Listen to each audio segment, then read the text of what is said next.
I really love that you said when a client emails you at 333, it's their angel guiding them, because when I was doing sessions, I'm taking a break now for my third eye, but when I was doing sessions, people would tell me this is my first ever mediumistic reading. I was just guided. My spirit guide told me I have to talk with Krista, which was always very reassuring. However, we know what the Mandela effect is, that people have seen 2 different burials of Nelson Mandela, but also they remember this children's book called Berenstein or Berenstein Bears, and these sorts of things. What is, I made an 11/11 video that went a little bit viral, and I related that to extraterrestrial contact. Is there a different reason behind this? Are we being guided towards the one mind, the ego death? Are we being prepared for something, or are we just realizing our creational power? What do you guys think these synchronicities are that we are experiencing on a worldwide level? Okay, so I can give you the answer from my indigenous and also Buddhist background. So up until 2012, a lot of indigenous cultures who still kept a lot of their traditions and knowledge in place even after colonialism started doing awakening ceremonies. So you have the the Council or Native American Council of Elders, you have the chiefs of Polynesian Islands, you have the chiefs of Easter Island, and the Dalai Lama, and many Buddhist monasteries worldwide would do their awakening ceremonies with huge bells that they're like huge tuning forks. And it was to end the cycle of polarity and bring in a new level of consciousness, a new energy, and welcome a new energy in the new cycle, which is of unity consciousness, oneness, or in Western terms, they would call it Christ consciousness. In Buddhism, they call it the Maitreya Buddhahood, which is the realization that you are awakened and you create your reality, and that you are connected to everyone, to all of creation. It's unity consciousness. And that's really the new cycle that we're getting into, and it's going to be for the next 1,000 years. And the people who are working on the awakening and ascension, when they get to that awakening and they raise their frequency and they have that shift in energy, then they start putting that shift in energy into creating the reality that they want. So you have doctors putting in more energy healing into the modality, more kind of a holistic approach. You have people in business having more business integrity and trying to do best for their employees and make good work so that it doesn't hurt their customers. You have engineers infusing metaphysics into their work so that we're working smarter, not harder, and we're in tune and being good stewards to the earth. So these are some of the action items that come out from changing your energy into unity consciousness. And then from that, we build in Dolores kind of work, the new earth, in Buddhism, the golden age of humanity. So that's how it is. So you don't get to check out. You still have to do the work. Exactly. That's everyone. Mark her words. She's talking about the correct thought, speech, action, livelihood, understanding, effort, concentration, and mindfulness that is required to do once we have the realization. And that is so important. You guys rewind, rewatch. Yeah, and some people don't like to hear that because that means they actually have to do the work and they don't want to. And that's fine too. That's fine too. It's okay to exist in the fourth dimension. It's okay to exist in the fourth dimension. You're not going to make somebody who's in kindergarten try to do a PhD. They're not ready for it. And every level has their joys and the sweetness. So we need to stop thinking in linear terms of this is better, I'm better, you're worse. Everybody's getting exactly what they're meant to get. And the earth in and of itself provides a unique experience in the universe because everybody is coming with a little amnesia, even though the veil is thinning and they're starting to remember. Everybody is it's almost like they took, okay, so we're going to do a grand experiment where we're going to take the really people, everybody from all these different no instructions, and they can raise all of that into the greater reality, their level of consciousness. Maybe some return to the void and reach Buddhahood and return to the universal one mind. That is the greatest experience that the universe created for itself. Just to know, with all of this, will I return back to myself? All right. So it's just like, in Asia, we have a lot of Buddha statues where he's kind of like the laying down, relaxed. It's like, how can you be so relaxed when like the world is so chaotic? Because everybody's getting exactly what they're supposed to get for their lesson. And, that's awesome. And they're going to elevate to where they need to be. So how does one question I had when we were talking about the actual therapy that you're doing is how do past lives tie into this? Because you mentioned the veil kind of lifting on that. How is that a therapeutic tool from the standpoint of for us to remember at least parts of our past lives to better understand perhaps some of the things we're going through in this lifetime? Yeah, and it really ties into kind of like in Buddhism, they call it the wheel of Dharma, of you repeating the same mistakes lifetime after lifetime in amnesia because you reset your memory over and over again. But basically, some issues that people have are not only abundance blocks that they create for themselves in this lifetime, or it could also span multiple lifetimes with the same soul groups. So for instance, I had a client who had to deal with 5 generations of incest. And it's filtered into how this person sees themselves, the kind of career they create, the kind of relationship they attract, the relationship that they have with their children, because they have been conditioned from the behaviors of their parents, who were conditioned from the behaviors of their parents, who were conditioned from, and on, because 5 generations is a long time to repeat the same bad habits.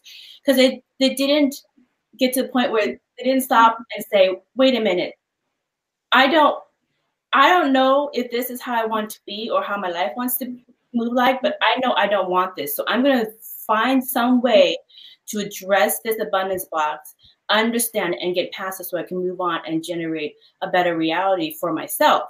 And so for that person, because their issue had spanned so many different lifetimes and so many different generations, to go back through with the oversoul and see that this is just a repeat of conditioning, that their parents were like this because of their childhood, and on and on and on, to see that then they were able to forgive what happened, because they understand that these are just children that's grown up that's just repeating a bad cycle, a bad hand that they had, and they just didn't have the ability, or for whatever reason at the time, to see behind why that happened and why they keep on repeating these bad habits and hurting and creating bad karma for themselves in their lifetime and in future lifetimes. And so when this client saw that, she was able to let go of the anger that she had for how she was treated by multiple people in her family. And that changed her energy. Because you can say you forgive somebody, but if you see their face and you're still angry, you're not forgiving them. The energy has changed. Right. So, and these abundance blocks you talk about, are they kind of the same thing? I think of control dramas. Are they? Is that the same thing? Yeah, abundance blocks basically is an unbalanced perspective. Okay. You haven't seen the full picture for why that is.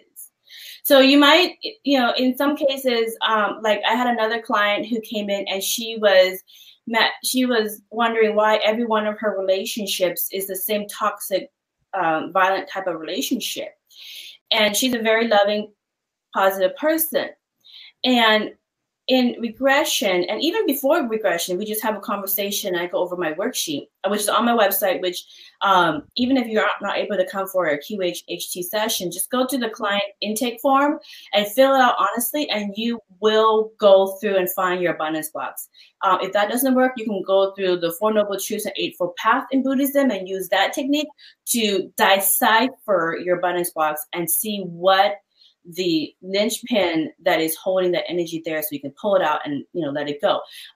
You know, some people can do it all as one holistic thing and let it all go, but for many, they need to find clarity in each one of the things.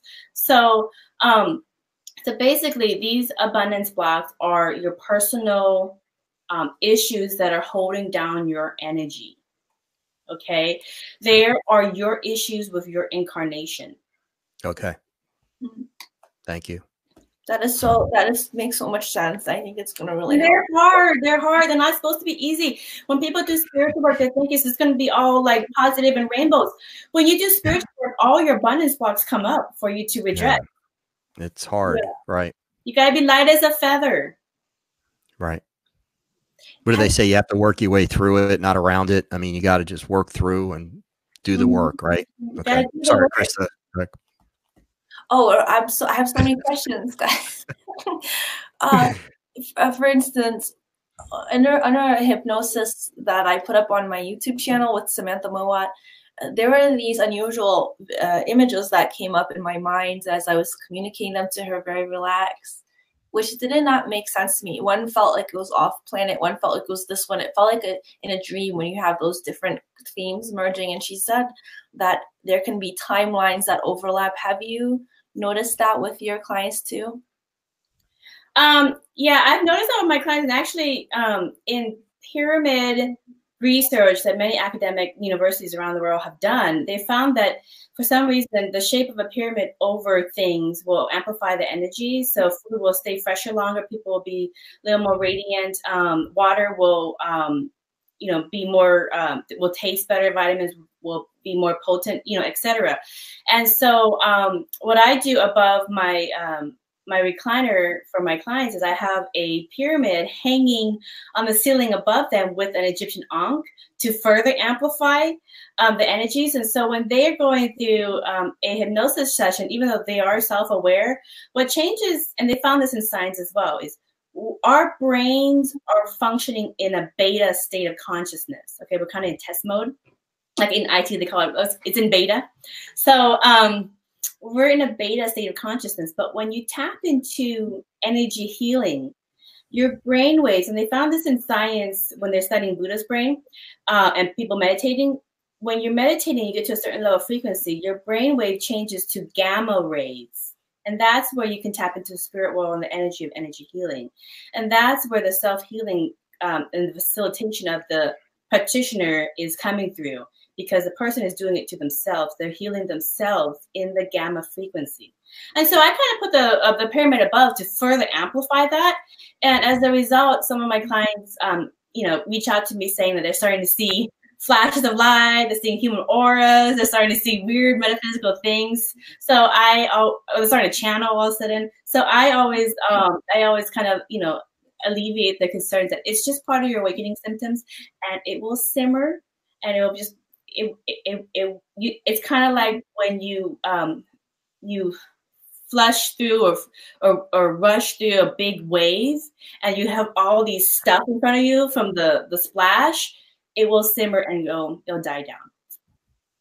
Nice. That's such a relief for people to know that when all this stuff is happening, you ever get those emails from people having a spiritual awakening? What do I do? It's meltdown. Yep. I said, hope you say, just do your work. When the shift happens, just keep doing your work. You will see people in the street. They might be losing it. You just keep doing your work. And that's what I want to tell also folks who are very concerned about the wildfires. I donate to the wildlife charities and nature charities and independent women's charity. So if you're feeling very upset and emotional about things, this is where the Tibetan Buddhist tradition will help you to take inspired action, and that will also calm it down. But if you at least focus on one, good deed for others, it could make you feel a lot better, I think, in your heart. Yeah. Yeah, and you don't have to save the world. Okay, remember, Right. everybody is, because everybody is getting the experience that is right for them, and they are attracting what they are.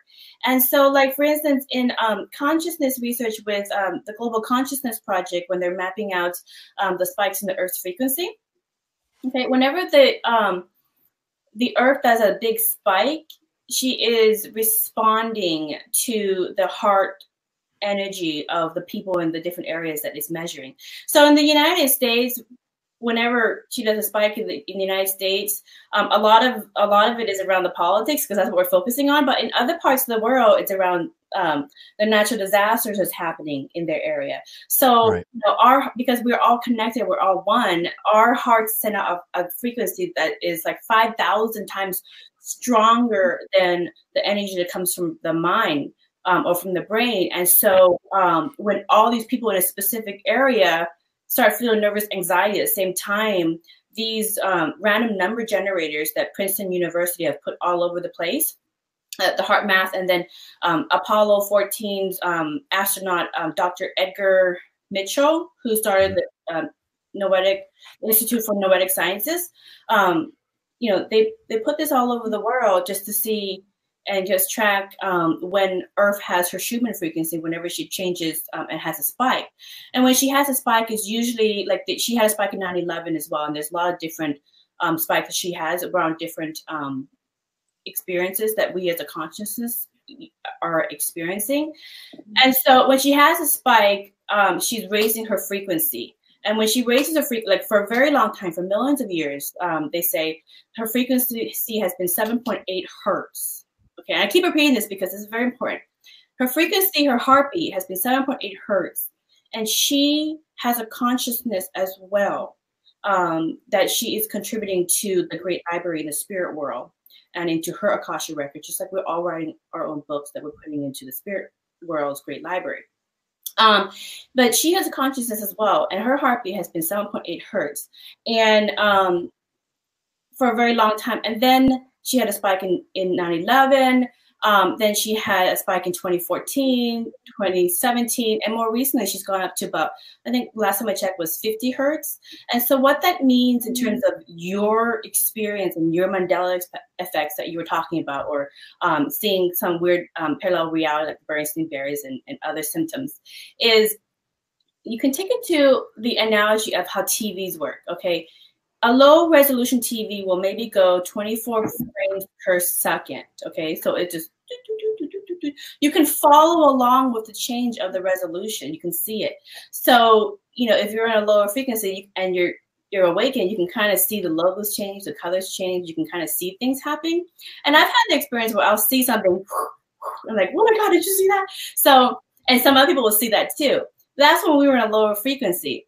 As the Earth shifts to a higher frequency, a better resolution, she's going kind of like a new TV that is 60 to 120 hertz. The picture is changing even faster. And because the picture is changing even faster, more people are going to be affected by the biggest magnet, which is the Earth. Okay, they're going to be affected by that because we're all energy beings and we are living on her and we're being affected by her. So when she does a spike and raises her frequency, more people are going to have awakenings and more people are going to be confused. And so if you see that, help them out to transition, because they're going to have to unlearn a lot of what they know, because we're moving into polarity consciousness and we're moving into a higher frequency reality. And so a higher frequency reality will be, if you're living in an awakened state and you're working with synchronicity, your manifestations will work faster. You'll be thinking something that somebody will call. You'll be thinking or saying something to the universe, somebody will send an email exactly answering what you wanted. Your soul groups are tuned in to work faster because they're working at the higher levels, at the higher frequency. I have a question. This is another selfish question. Can I go? Okay, I just want to make sure you're done with this. So good. This is such a great episode today, guys. This is so great. My partner just said yesterday, Archer's Roth, that you need to keep going with the synchronicities, because when I just said this in the video and it happened again, when I opened the Dolores Canon book, it matches what is happening in my reality, and that scares my ego. It's just scared. What do I do with that? Is having a hard time letting it go of its identity and being part of the whole. And you can actually kind of trick your ego a little bit and be like, now you're going to have an even better experience if you just become part of the wave. Instead of being a small drop trying to go through the stream, if you just let yourself become part of the big wave, now you're going to be part of the whole ocean. There you go, Krista. So ego, we really, people talk about ego and id and all that, and it always, we have these conversations. It always comes back to ego being the one thing that seems to get in our way all the time, and it's so hard for people. There are so many people. If you take the 22% away, so you're left with what, 78%, where ego is everything. Like, there's so many people driven in today's world by ego, right? And it's all about material things, and they define themselves by what they have materialistically and how much money they make and how other people think how smart they are or how successful they are. This is, you look at that two ways, right? There's the way to look at it is these are souls who are trying to learn and grow as well. I mean, I could say that about Hitler. I mean, that's hard to say. That is hard to say. But right? I mean, none of that matters in the spirit. None of it. It doesn't. They don't care. Right. You find yourself. But here's the thing: how do people who are on that? How do the 22%? Okay, how do the 22% best deal with the 78%? Don't be taken forward.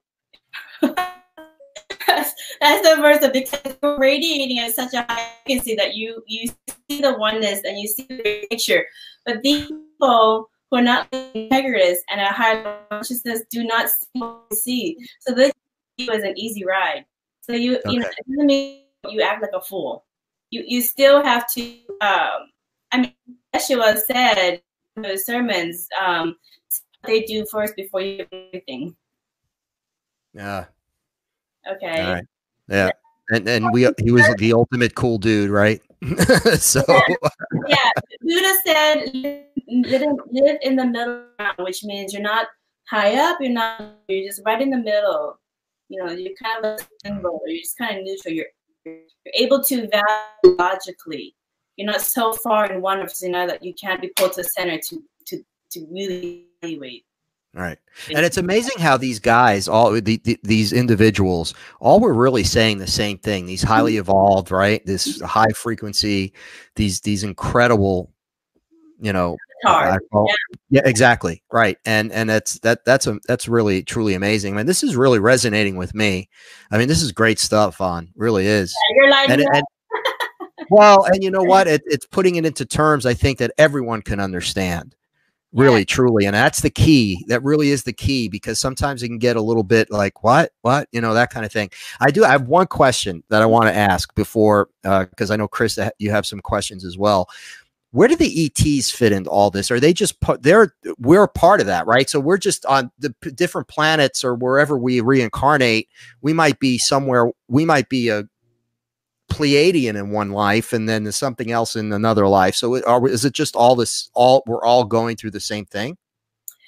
Yeah. So, like I said, we're all part of creation, and the ETs are just another incarnation in creation.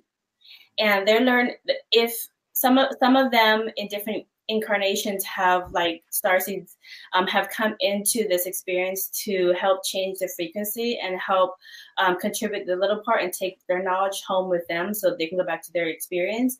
That's what they're going to get and learn from. They're going to get this. They're going to understand humans a little bit more, because a lot of them laugh at us because we're really primitive in our consciousness. But the other thing is some ETs, they also have their own level of frequency, and you can't see them because you're not radiating it at that level of energy that they're at. So if they're at like a higher frequency into a higher dimension, you're not going to see them. But if you radiate higher, you will be able to see them, feel them, communicate with them. And this is one of the Buddha bodies, right? Is that it's radiating, it's emanating from the inside. that you bring it out when you say yeah. Your frequency, your energy comes from your inside. It's your inner wellness. Your physical body is just a manifestation. It's just a vessel. It's just a vessel. Yeah. It doesn't even contain your energy. That's why you have auras. And if you do kind of like I can forget Kryllian photography, it's all over because it can't even contain the energy. Some people's energy is even more big that, like, you know, they walk into a room and you don't even see them. You're like, oh, grandma just showed up. Yeah. And the movies are down for a meal. So, real quick, you guys, before we end the show today, how does the Starseed create an essential lifestyle? As these teenagers have been sending me messages online going, Krista, what's your morning routine? And you know, I think of lighting candles, my Buddha statue, and reading a book and stuff like that. So it's not very interesting. But do you guys have any special practice or maybe a ritual or some kind of lifestyle tips? Well, yeah, you know, meditation is anything that gets you from stopping thinking. The monkey brain, the monkey business you do, you know, about, you know, thinking about this, thinking about that. When you get to a meditative state, whether it's through sitting down, just meditation, it's through playing music, it's through artwork. When you're in doing something that you love and you're just kind of all you're doing, like I paint, so I'll just sit there and I'll just like blue, red. I'm not thinking about my day. I'm not thinking about the things I need to do. This monkey brain is stop thinking. That is when you change your brain from beta to gamma. That is when you're in the transcendental meditation phase, is when you stop thinking. And so any kind of meditation practice is going to keep you connected to the higher mind and to the spirit world. And so if you are a musician, play music that reflects your inner wellness. If you're an artist, paint, because that's going to make you feel good. And that's going to clean your energy field and kind of radiate that out. And, you know, like I said, like if you, like with the map of consciousness that Dr. Hawkins did, he had measured over 40 years of different levels of energy. And you can change the fabric of reality and the people around you by just being yourself and radiating at a high frequency, whatever it is. So for instance, Hollywood, like The Lion King and Toy Story, that radiates at I think like 400, which is a very high level. So people who are making that work are making an expression of their level of consciousness. Like the Wedding March, Canon in D by Puckabo. You know, sometimes you listen to that, you just want to cry because that is, I think that's like 500 or so level of consciousness. Is really high because that person they had an awakening. They are infusing the spirit world and bringing it out. Anybody who hears it is changing that and raising their frequency. So it doesn't have to be spirituality that you raise your frequency and that you affect everybody else around you that comes into contact with you or your expression of yourself, whether you do it in writing books. Charles Dickens, all his books, they radiate very, very high. I think like 400 or 500. Charles Dickens, and that's why you love A Christmas Carol and all those other stories so much, and you feel good. So good after you gotta watch it 50 times. Oh, yeah, and no matter what version, right? Because it's the story, right? There's the vibrational, the frequency of that is like, oh my God, this is the most. You feel so good at the end of that, no matter which version you watch. You know? Magical. Exactly. So we need to get out of, and in Buddhism, it's like you need to get out take spirituality out of the box because everything is spiritual. Everything is a hologram reflecting your energy. So you can radiate high doing what you love in any area of your life and doing and being the best version. If Pachelbel decided to be Beethoven, he would never have created the Wedding March. Okay, and we do weddings now. So anyways, be the best version of you and stop trying to be everyone else, because when you're the best version of you, you contribute a little piece of yourself and that in creation, people will use that and create more things from the little thing that you have. So, you know, it's been proven over and over again that you can have a high level consciousness in all these different areas. And the golden age of humanity, of unity consciousness, are people who are resonating and being the best expression of themselves and creating things that are the best expression of themselves. And like, I'm in IT, for instance, so whatever I do, I try to infuse a little bit of my metaphysics and my energy into my creation and have integrity with the things that I do. Because in the future, the politicians are the business people. And the business people who are in charge are the ones who have the best technology. And so we need integrous business people. And the children that are playing the video games, some of my clients are programmers, and they just basically infuse their metaphysics into the video games that they create. That's why a lot of video games calibrate high and are just exercises in metaphysics to kind of train the children to be of higher caliber people, because whether it's them or their descendants, you know, in business, that's where the politics will be. So we need high frequency, good, integrous people in business. So how does one contact you for QHHT? Real quick, what are your services, your offerings for humanity? Well, so, you know, like I said, I spent the last 20 years studying metaphysics research from the efforts of monks going into academia for mindfulness, consciousness, meditation research. And a lot of that research in a lot of fringe topics like the Vesica Pisces, sacred geometry, all these different things, parallel realities, that is on my blogs that I have put on merkabachakras.com. So you can go in there and read the science behind a lot of these metaphysical topics that you see in a lot of religions and ancient traditions that crop up all over the place. Everybody has the same stuff because it's the same information. So that's in there as well. And then if you are in the Seattle area, you can reach out to me for a QHHT session. If it's meant to be, then we will schedule that.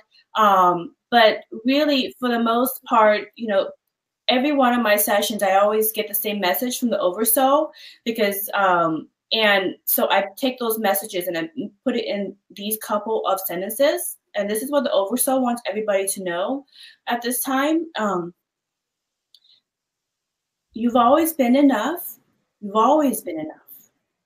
And use the gifts and resources all around you to create the life that you want to experience. A life full of joy and love. And the spirit world will nudge you through synchronicity. So you can do it. That's the message. Wow. That's just incredible, Vaughn. We'd love to have you back on, man. We just got to, if you're good with that. This is great. This was good stuff. We also want to hear from the Starseeds and Indigos who are here today. Comment below what you're thinking about QHHT, about your practice, about the synchronicities you've been experiencing. Have you also experienced the ultimate truth and been in this higher state? Have you looked into brainwaves? Have you looked into pyramid technologies? So give us a big like and etheric round of applause for Vaughn. We're so happy to have brought her on. Thank you so much for being on the episode today. I hope you guys may subscribe and check her out. And we'll see you guys next time. Thanks, Vaughn. Bye.